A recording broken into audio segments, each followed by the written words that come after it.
Buonasera, bentornati e bentornate a una nuova puntata dedicata al premio Innovazione 2025. Mancano, lo dico sempre, pochi giorni e effettivamente è così. 22 maggio saremo nella sede dell'Ordine degli Ingegneri alle ore 16 per la cerimonia conclusiva di questa grande cavalcata che ha visto alternarsi attorno al nostro tavolo qui in redazione numerosi studenti e studentesse e ci hanno portato davvero idee innovative, progetti interessanti, affascinanti. Alcuni di questi verranno proprio premiati davanti a istituzioni importanti sia locali che regionali nell'occasione della cerimonia.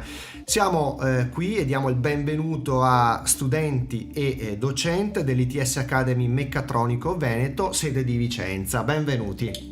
Buonasera. Allora, vi presento anche uno a uno. Abbiamo il professor Alessandro Casarotto, benvenuto. Buonasera. Abbiamo poi Michele Pozzer, Buonasera. Alessandro Mozzato, Gabriele Trentin e Mattia Maran. Benvenuti a tutti. A dover di cronaca, insomma, fanno parte del progetto, non sono qui presenti ma li salutiamo, anche Tommaso Michelin e Nosa Powell che compongono la squadra al completo.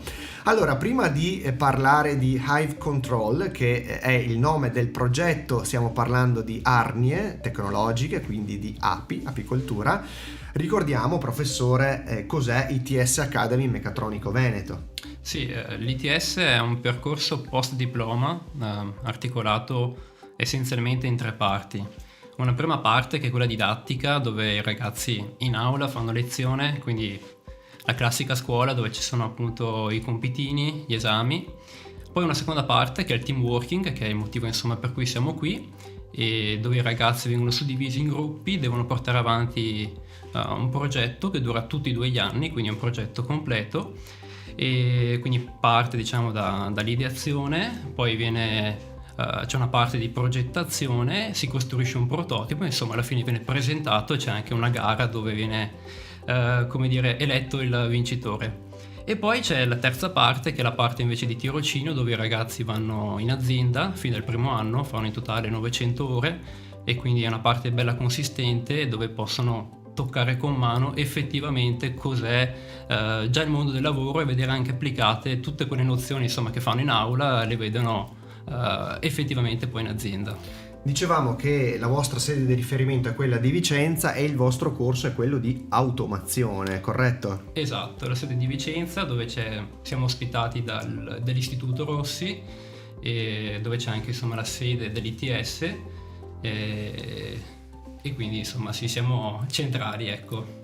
Siete baricentrici rispetto anche alla regione. Esatto. Bene, proseguiamo, torneremo da lei professore tra poco perché iniziamo ad addentrarci nel progetto. Vediamo una prima slide proprio così che ci ricorda il nome. Avete anche un simbolino, questa simpatica ape che accompagna il nome di Hive Control, l'utilizzo dell'automazione nel mondo dell'apicoltura. E iniziamo presentando il progetto con Michele, che insomma ci spiega un po' come vi è nata questa idea e soprattutto in cosa consiste. Certo, l'idea dell'Arnia ci è nata in realtà perché cercavamo un'idea per soprattutto anche la natura e tutto quello che sta, anche essendo in Veneto, comunque era una buona idea. Siamo partiti con l'idea di una serra automatica. La serra diciamo è stata bocciata perché è presente ogni anno, quindi ci siamo spostati più su mondo animale e quindi delle api. Quindi in sé l'Arnia è una casetta delle api in cui viene automatizzata con sensori che vanno appunto a descrivere l'andamento della temperatura, dell'umidità e di conseguenza fa anche vedere tutti i dati e controlli dopo anche su un'app e quindi sono diverse automazioni, ecco. Ho spoilerato una slide ma la vediamo insomma più in dettaglio e in maniera più precisa adesso perché appunto Alessandro ci spiega ciò che compone quest'arnia tecnologica dal punto di vista appunto meccanico. Dunque, come prima cosa mi sono occupato della parte di progettazione, un po' tutto quello che riguarda i disegni, e ho avuto la possibilità di mettere all'interno appunto anche della progettazione delle nozioni che ho ricevuto in azienda, quindi questo mi ha aiutato molto. E quindi appunto abbiamo deciso di fornire l'Arnia con un cassetto al di sotto di essa nel quale andiamo a mettere tutta la parte che riguarda i controlli e batteria, e poi anche un serbatoio con una pompa che andrà a riempire il nutritore che è all'interno dell'arnia, che serve a dare maggiore nutrimento alle api. Alle api. Insomma, aiutate le api a produrre di più di fatto, Sì. no? Si potrebbe Sì, dire anche così. A incentivarle. A incentivarle, a spingerle insomma a una maggiore produzione. E, insomma, vedete che è un disegno abbastanza anche complesso. Vediamo questa successiva slide, è una composizione di più elementi. Questa è una parte un po' tecnica, giusto, un disegno Giusto, proprio giusto. che avete realizzato, e però dà contezza di come è composta l'arnia nel suo intero. Dalla parte meccanica ci spostiamo alla parte elettrica perché è interessante, e lo facciamo con Gabriele. Sì, allora la parte elettrica viene alimentata da un pannellino solare che permette all'arnia di rimanere su una struttura elettrica in isula, quindi non ha bisogno di nessuna alimentazione esterna dalla rete elettrica nazionale, e permette quindi all'arnia di fornire tutti i dati tramite una connessione a internet locale, una chiavetta SIM, e praticamente riusciamo ad avere tutti i dati che vengono rilevati dai vari sensori, umidità, temperatura, peso, e anche riusciamo a capire quando nel finto favo non c'è più effettivamente abbastanza liquido nutritore, e riusciamo ad alimentare la pompa e a farla funzionare su volontà dell'apicoltore, in modo che le api possano effettivamente avere tutti i nutrienti necessari senza andare poi effettivamente a dargliene troppo. È molto interessante perché la parte di controllo dati effettivamente penso sia la prima volta in assoluto che viene un po' sperimentata in questo contesto, ma potrebbe dare dei risultati molto performanti per la produzione di un prodotto che fa parte della nostra cultura gastronomica. Gli obiettivi di questo progetto, Mattia, lo abbiamo detto, e anche direi oltre agli obiettivi quali potrebbero essere le future applicazioni, no? Pratiche. Beh sì, il nostro è un progetto a mio avviso molto ambizioso, perché vogliamo esplodere appunto in questo mondo, e appunto abbiamo proposto molte idee innovative che siano, però sì, sempre con prototipi, sempre in avanzamento, in evoluzione, e quindi con nostre idee, anche con la nostra dedizione. Siamo molto positivi che su questo progetto possa avere un buon fine.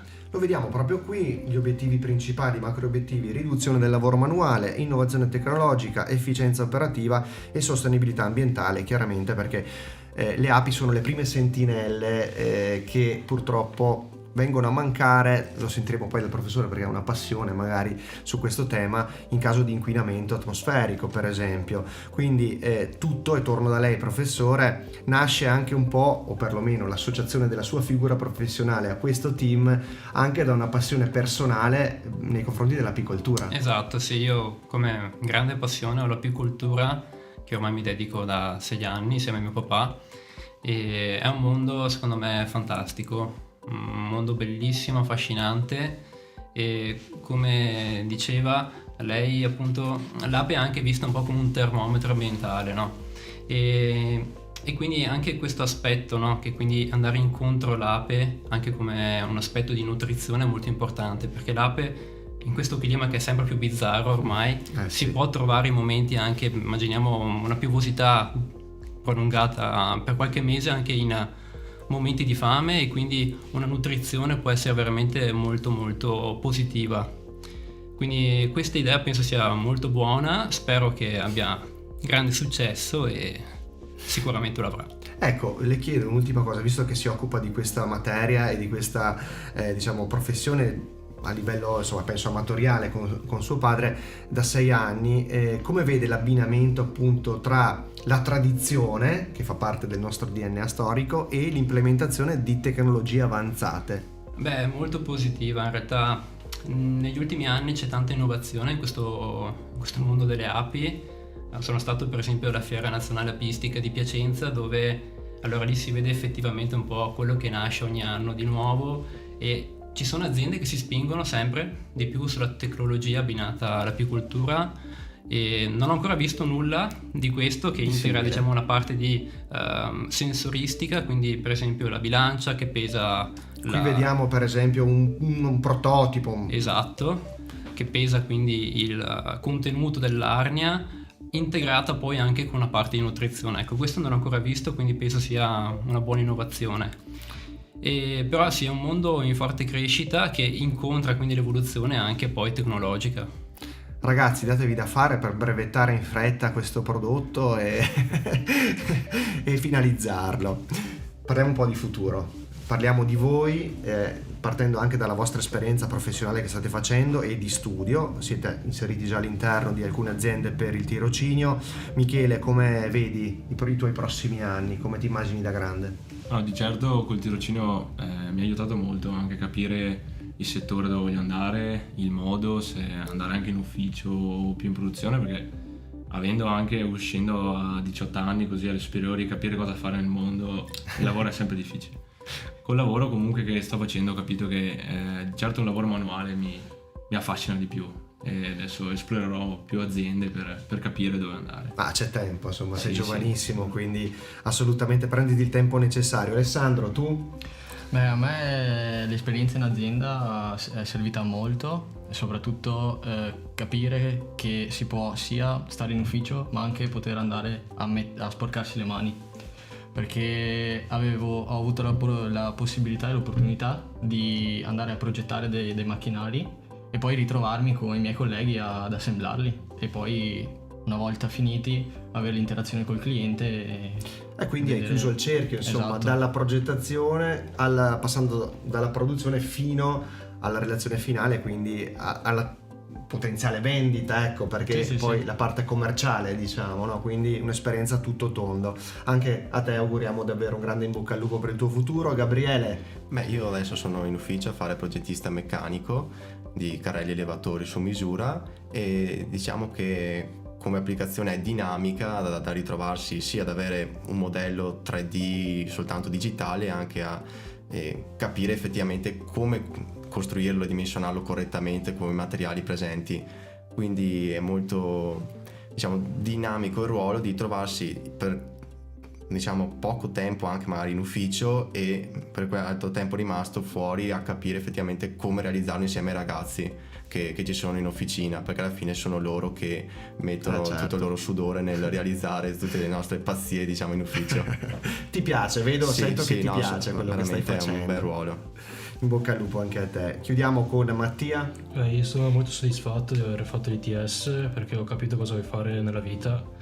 E Bello deciso, così. Sì, sono molto convinto anche di quello che vorrò fare anche da grande. Il tirocinio in azienda mi ha aiutato, anche perché adesso mi sto in ufficio, mi occupo della parte di progettazione elettrica e poi partire da quello che c'è nel computer, le tue idee, e poi vederlo veramente in azione, quello è molto soddisfacente. Quindi da grande vorrei fare il progettista per la parte elettrica. Elettrica sì, anche programmazione, software, un po' di tutto mi piacerebbe fare. Bello vedere che hai le idee già così chiare alla tua giovane età. Insomma, davvero ragazzi, in bocca al lupo, avete tutta una vita davanti, presumo, insomma, vi conosco da poco, ma insomma vi vedo convinti ed entusiasti di quello che state facendo e quindi continuate così. Grazie professore per averci fatto Grazie conoscere a voi. questa squadra e in bocca al lupo anche a lei per il suo futuro professionale. Vi saluto. Grazie. Questa puntata termina qui, noi ci vediamo alla prossima occasione, grazie di averci seguito.